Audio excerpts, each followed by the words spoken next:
Ito yung Canigao Island sa sakop sa Matalom Liti. Yung karagatan ng Canigao Islands.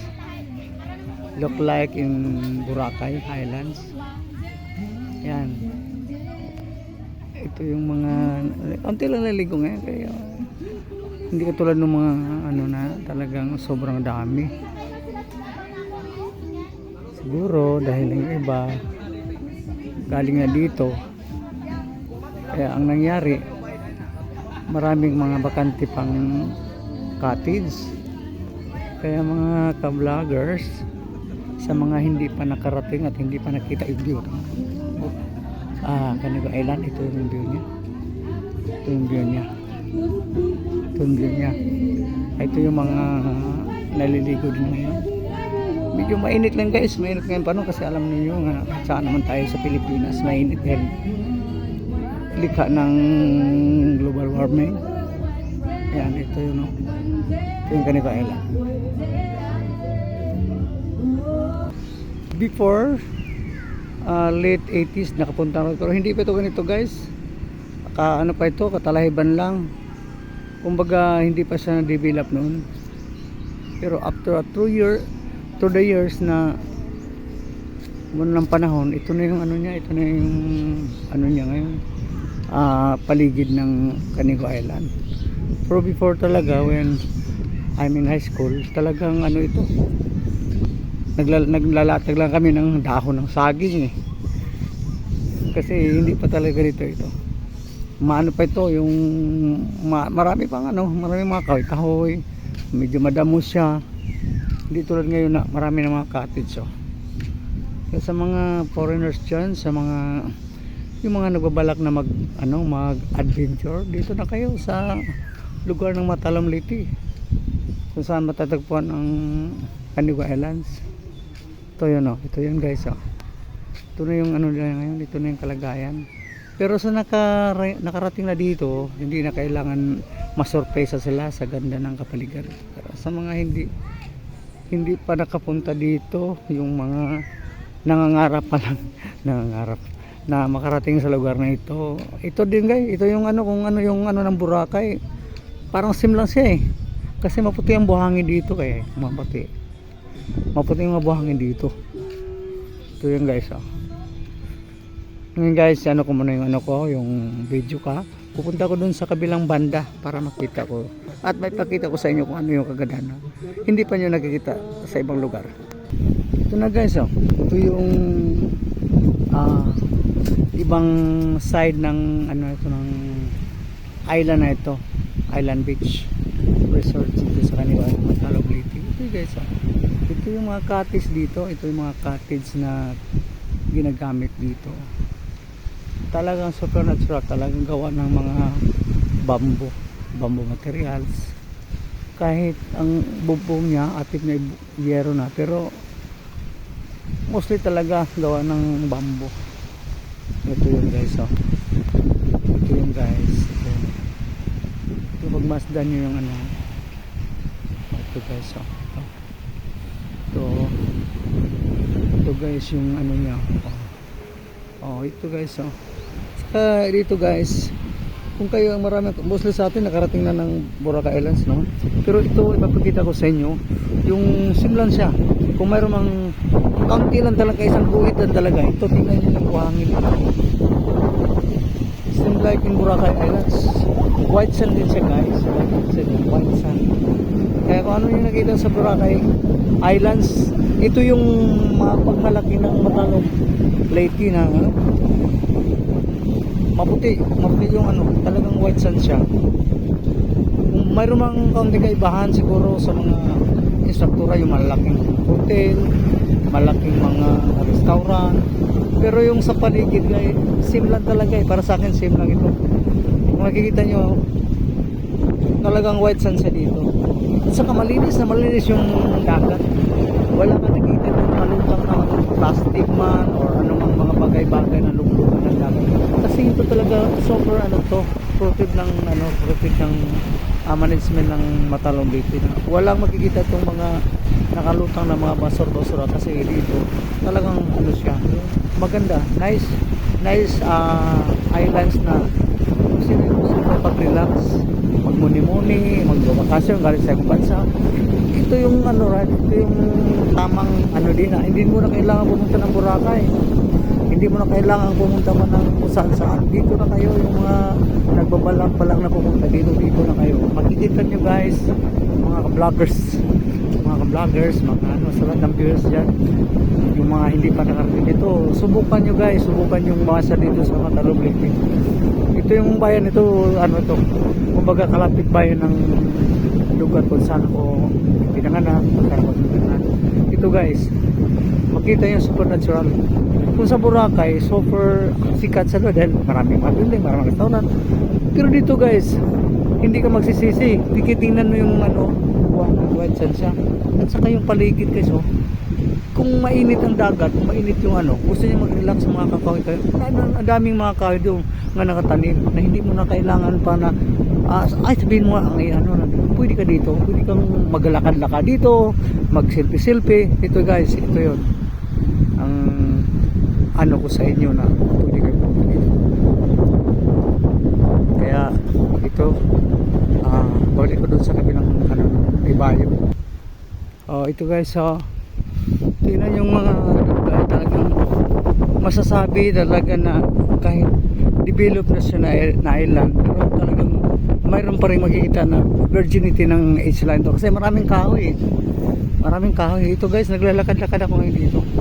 Para sa mga hindi pa nakarating at gustong pumunta dito, pwede kayong pumunta dito at makikita nyo sa vlog ko nito, makita nyo yung ano bang mga view ng Canigo Island na matatagpuan sa bayan ng Hilo, bayan ng Matalom Leyte. Ito yun guys, no? Ano mo yung akala mo nasa bundok titignan mo yung mga kahoy dito, yung may mga damo-damo. Masasabi mo, akala mo ano siya nasa bundok na siya, hindi. Kasi islands ka ito parang sa akin parang masabi ko parang Virgin Island Beach Resort sa kasi Panabulo. Sorry. Kasi makita mo yung kagandahan ng lugar. Ito, ang layo na guys. Ang layos na mga siguro sa ano ko, sa estimated ko nito, nasa hindi ito bababa sa mga 5 hectares yung ano nito, lugar na ito guys, ito sino makakala na isang island, marami ka magkita mga kadamuhan, ang dami makita guys na hindi mo nakikita sa ibang lugar. Kasi sa ibang lugar guys, karamihan talaga puro na mga hotel, restaurant, ano pang mga establishment na nakatirik o nakatayo. Pero ito talaga makikita mo siya. Sa bandang ito wala nang wala nang cottage, pero pwede kang pumasa dito. Kung wari nasa cottage ka, gusto mong magmuni-muni, lalo na sa may mga problema, sa mga yung mga mayroong mga ano na iniisip na pwedeng ito yun guys, may mga puno ng niyog dito. Dito ito yung malayo pa ito guys, kaya hindi ko na punta yung yung kabuuan kasi kung pupunta ba ko na baka abutin ako ng ilang oras bago maikot ito, baka siguro mga 3 oras bago maikot ang isla na ito. Ngayon putulin ko ito at babalik ko doon sa sakayan papunta balik ng Matalom Leyte. Ipakita ko sa mga bangka, simple lang sa bangka, simple na bangka, pero safe siya dahil meron sa mga life jacket. Sige guys, ko muna, punta ko sa kabila. Maraming salamat sa mga viewers, sa mga nanonood o interested na manood sa vlog nito para makita nyo na maganda pala, para pala siyang anak ng Boracay. Charot, totoo naman talaga sinasabi ko. Sige guys, punta balik ko doon sa maraming mga cottage para ipakita ko sa inyo yung mga small boat na sinasakyan papunta sa isla na ito. Salamat guys. Kasi mamaya punta ko dun sa kabila. Dito guys, balik ko dito sa maraming mga cottage. Pakita ko sa mga cottage dito, maganda-ganda rin, maganda mga ka-vloggers, yung mga viewers diyan, foreigners man o local, maganda ito. Ito yung ano dito. Ito yung mga beach. Yung kanina yung pinuntahan ko, yung mga lugar na kung nga rin gusto magmuni-muni, mayroon kang iniisip, mayroon kang mga ano sa buhay. Yung kanina yun ang lugar na pinuntahan ko na walang ano, wala doong mga cottage. Sa lugar dito yung mga cottage. So. Ito yung mga cottage guys. O, ito, nagdala ng stereo. Yung mga libangan nila. Ito yung mga nagpipik dito. Nakita nyo guys. Oh. Ito naman yung naliligo. Yung mga gustong magtimpisaw sa dagat na napakalinis. Ito. Ito. Pero yung iba nga nag-ano mo na dahil mainit nga eh. Talagang hindi na kailangan talagang i-explain, mainit talaga sa Pilipinas dahil sa global warming. Ito guys oh. Ito yung mga ano ito guys oh. Marami mga bakante guys kasi yung iba galing na dito. Yung iba bakasyonista wala dito yan.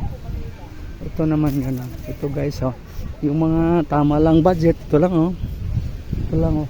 Yung may medyo may mga gano, ito yun oh. Ito yun sila oh. Ito yung tent. Pwede kang kumuha ng tent. Ito yung mga ano lang, mga walang gaano malaking budget na gusto lang talagang mag-experience sa island ng Canigao. Ito lang sila. Ito lang. Dito lang sila sa tabing dagat. Yung may mga table. Ito yung ang sarap guys.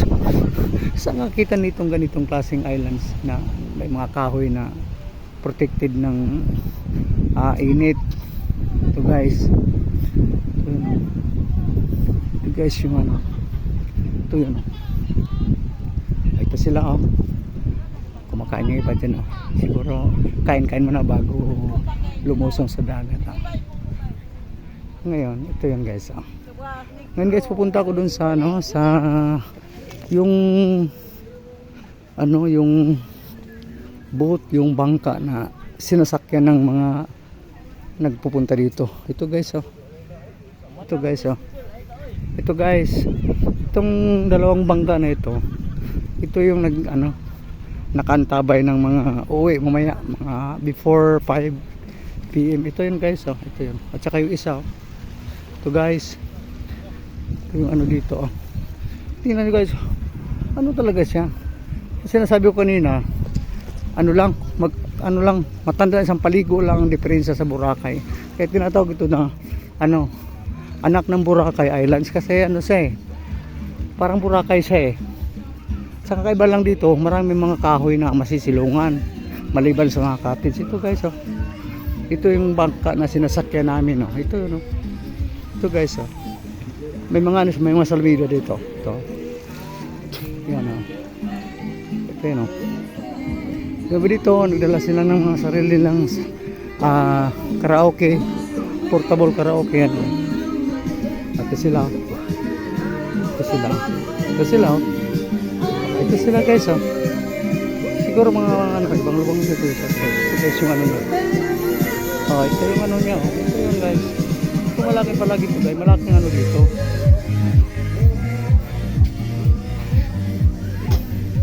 Ito pa guys oh. Ito guys oh. Sinasabi ko ano lang, kaunti lang ngayon oh. Kasi yung iba eh, mamayang gabi pa siguro, overnight sila. Ito guys oh, ito yun oh. Family reunion siguro to eh, marami silang dalang mga pagkain oh. Ito yun guys oh. Ito sila oh. Sila guys oh.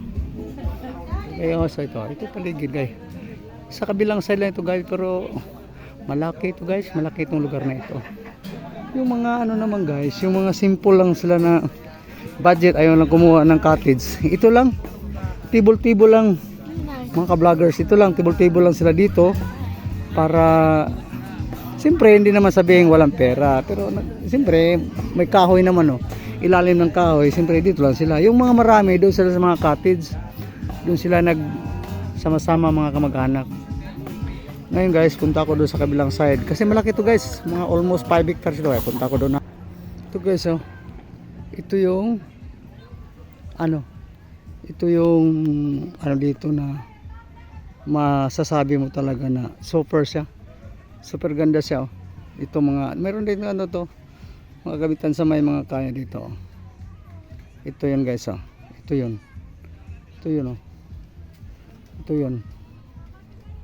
Ito yun guys, yung mga ano nila. Dito sa paligid na ito. Ano lang ito? Ito bahay oh. Up and down siya nagawa ng kawayan, bamboo house siya. Ito guys oh. Talagang kung sino may gustong pumunta dito na hindi pa nakarating, punta na kayo. At ang ma-experience nyo ang kagandahan ng Canico Islands. Ito yung karagatan, malinis na malinis. Maputi yung ano, buhangin dito, yun oh.